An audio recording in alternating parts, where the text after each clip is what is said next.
calling this one Farm Shoot Day 2022.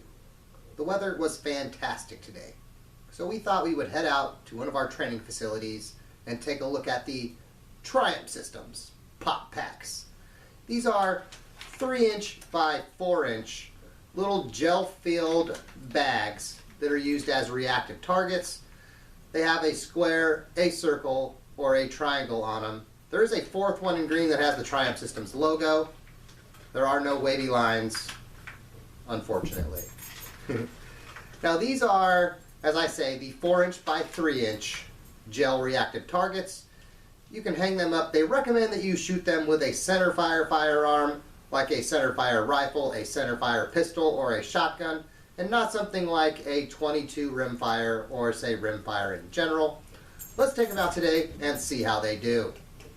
To do so, we are going to be setting them up on targets between 75 and 200 yards and shooting them with a Remington Model 700 BDL in .243 Winchester.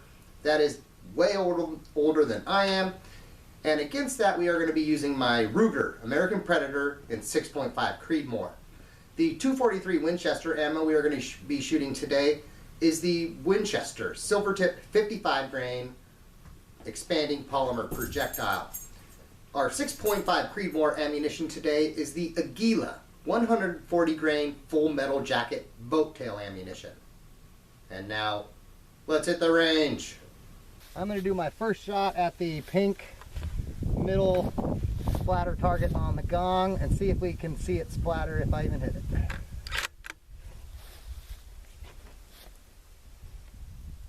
Let me know when you're ready. Ready.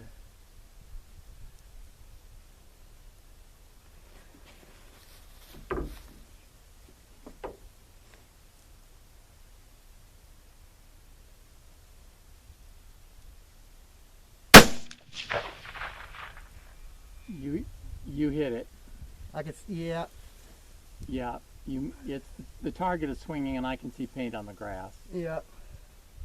It's just without the backing, we don't see it explode. Yeah.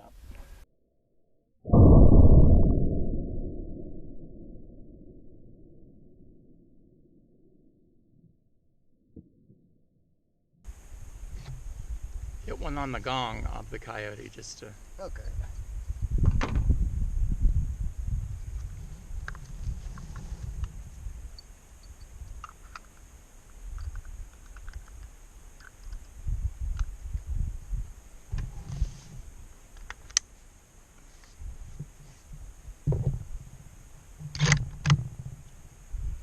Ready? Ready.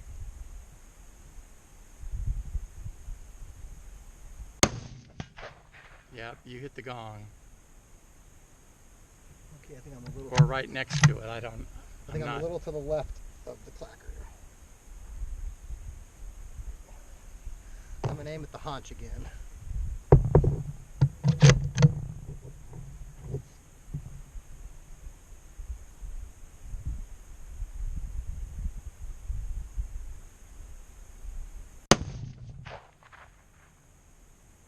I can't tell.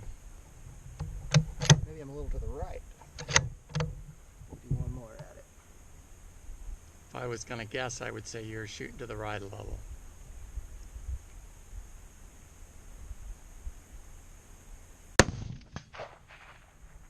Well, guess what? Got it. You got it.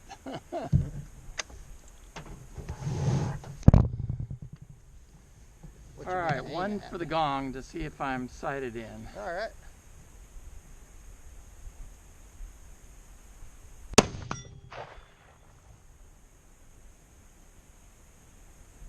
It's about 1 inch low and to the right of center. And you almost knocked the gong over. It's right here.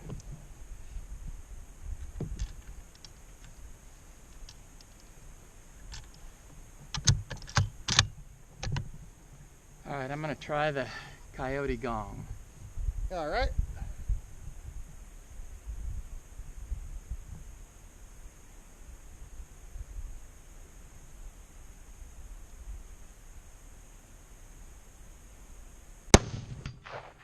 You knocked the clacker and it's stuck. You're gonna have to hit him in the head now to free it. Really? Yeah. Geez, I did, didn't I? Yeah. That's a dead coyote. Oh yeah, and probably the one behind him.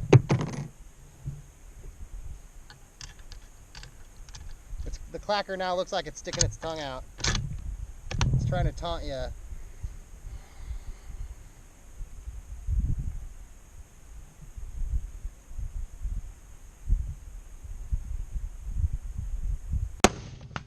And it's back. I hope my camera's still over there. That's gonna be a cool one. This gun is a beast. I'll Yep. try shooting one of the little critters. Okay.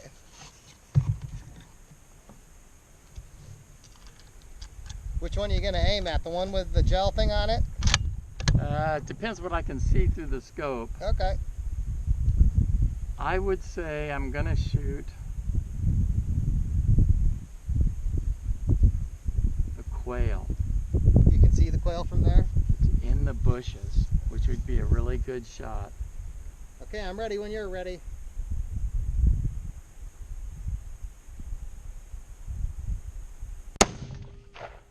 You nicked it. I missed the quail? No, you nicked it. You definitely, you at least hit it. I don't know where. I heard it tink.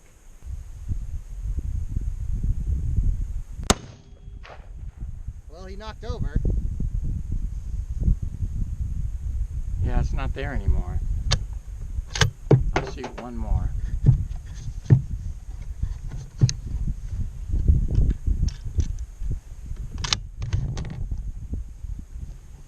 All right, I'm going to shoot at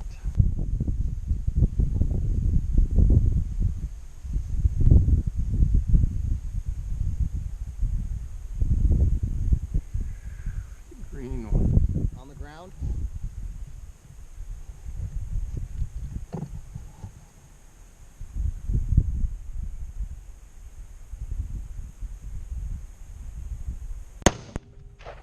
Yeah, you definitely hit it. I saw the packet go flying. I don't know if that means you hit the packet or...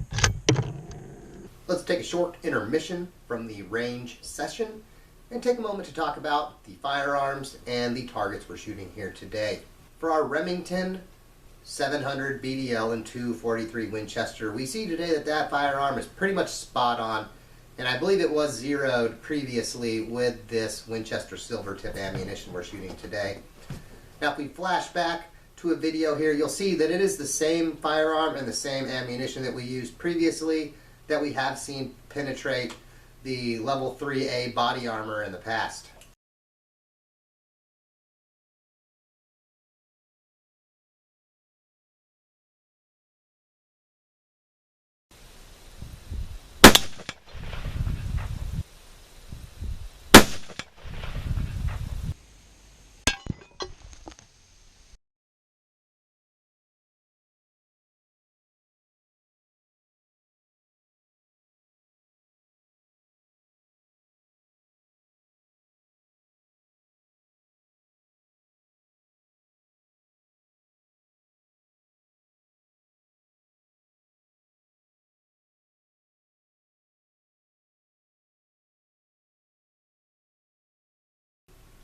Vicious combination. For the 6.5 Creedmoor, we are shooting, as I said, the Aguila 140 grain full metal jacket boat tail. That is not the ammunition that this firearm was zeroed with. I zeroed that firearm with some Hornady ELDM match 147 grade ammunition, which the vast majority of the time it's very windy where I live, so I like a little heavier projectile than some of the lighter weights. This 140 grain, I think we're close enough for today's purposes. I would certainly re-zero it if I was doing longer than, say, the 200 yards we're doing here today. And we do see that slight point of impact shift come into play here with the size of some of the targets we're shooting. The 3x4 inch gel targets, while they are big enough to hit, they are small when you're, say, 200 yards away. Now let's take a moment and talk about the Triumph Systems pop packs. The targets we're shooting here today, in addition to some of the steel targets that a friend of the channel sent us some time ago, we continue to get excellent use of those targets here years later. Now the Triumph System pop packs is a box of 10 reactive targets, 3 inch by 4 inch. You get 3 pink, 3 yellow, 4 green.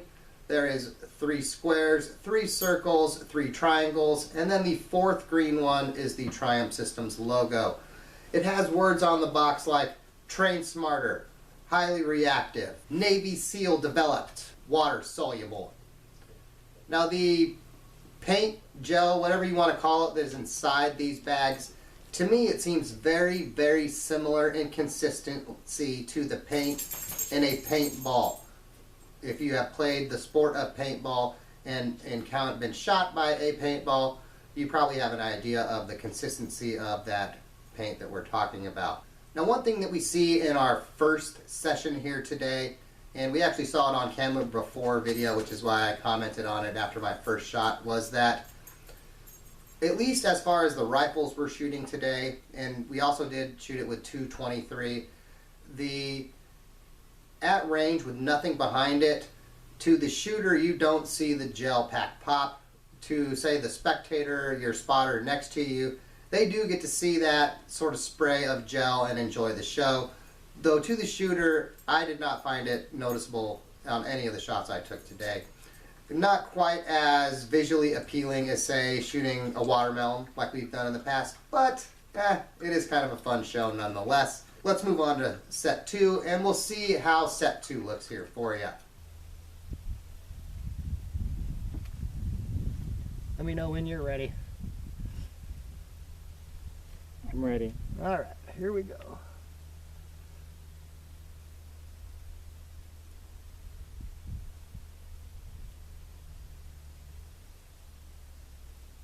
Oh, safety's on.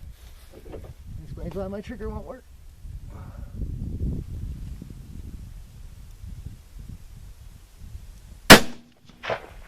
I think it was over the top and to the left a little. Okay. It's kind of hard for me to get a steady spot on here because I'm just an inch too short to use the bag.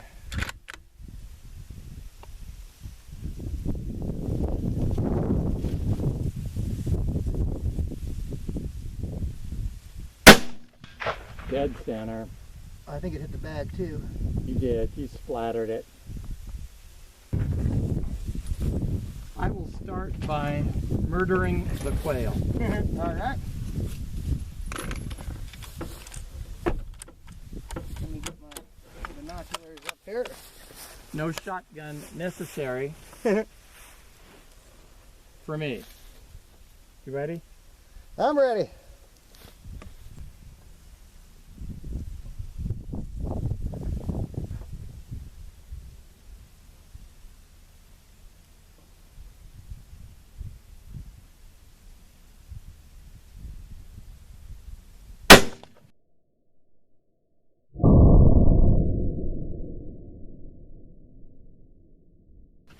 Gone. You hit it square on the bag and it's gone. The quail also fell over. The quail fell over, right? Yeah, but the bag vaporized first and then the quail fell over. You hit it like dead center on the bag.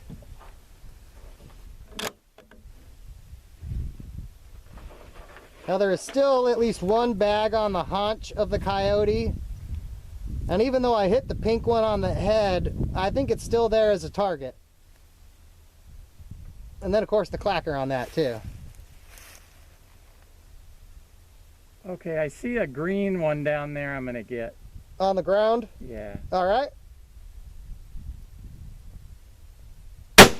Oh, you got it. I saw the green spray up and then the target tumbled.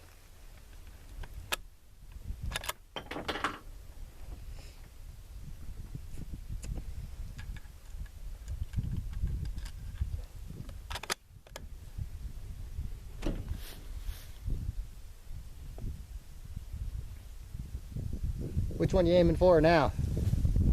I am going to shoot.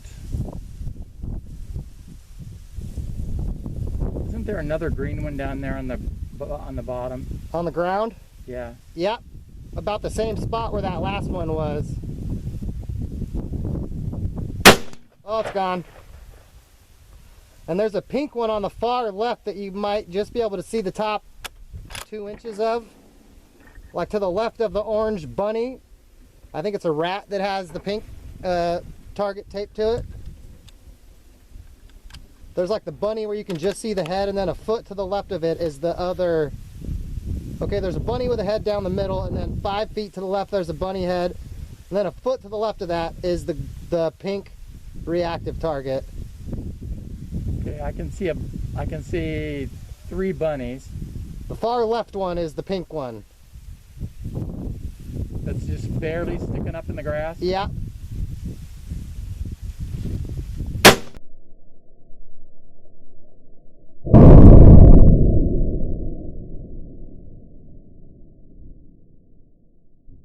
That one. Yep, you got him. That gun's dialed in.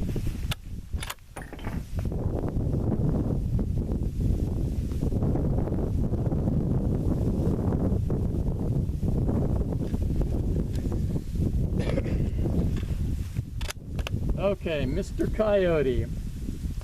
He's a wily one. Is that green ass bag Yeah. down there? It is.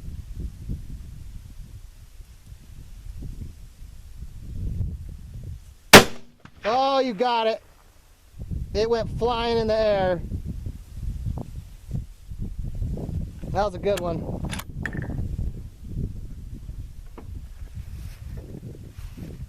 And last one, clacker. On the coyote? Yep. All right.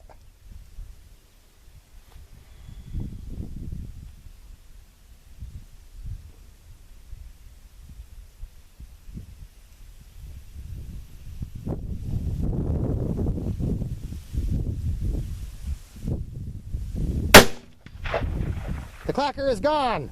You made it vanish. That gun is so powerful it made steel disappear.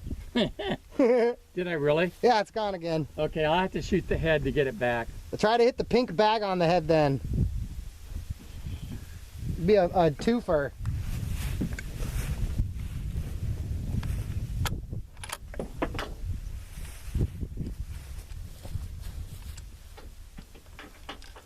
That gun is shooting really well today.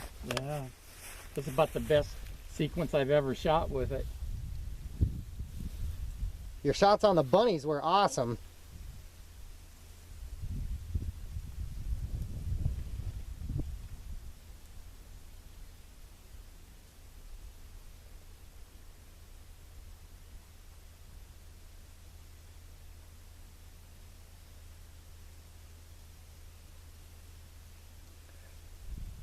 I'm ready whenever All right, you're ready. I'm ready.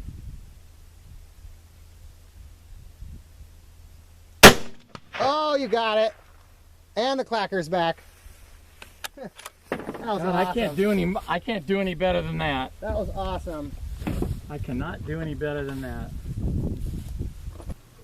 After our first range session today, it looked like these Triumph systems, pop packs, might be of questionable usefulness, though I think it was pretty apparent, especially on that rat shot that was pulled off today, that the pop packs can certainly be useful.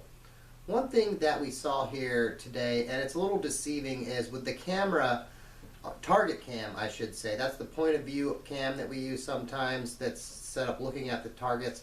Today it was this one set up looking at sort of the right hand field, everything but the coyote, about 100 to 150 yards away from the targets. We're kind of zoomed in.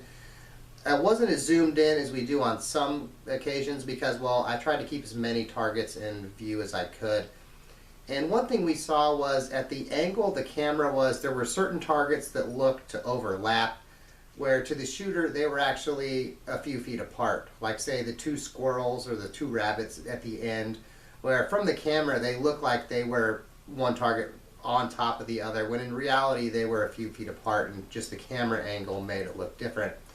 And we saw a similar trick of the camera angle with the rat, where from my point of view I could see the top third of the rat. The shooter, they could see about the top inch of the rat, and the camera, it could not see the rat at all. Though when we hit the rat and that pop pack was hit, and because that pop pack was up against the rat and it had something to spray the pink paint inside. We saw that pink paint spray up behind what looks like a berm. And to the viewer, you could obviously see that a target was hit, that you couldn't actually see the target. And well, that was pretty cool. That really showed that even though while the target cam did not have a clear visual view of the target, the reaction of that splatter paint going off made it apparent that the shooter actually accomplished their goal. And that's certainly very useful. And you can see how that could be a useful training aid when you're reviewing the footage after the fact or something like that. Well, anyway, I hope you found this video useful. And as always,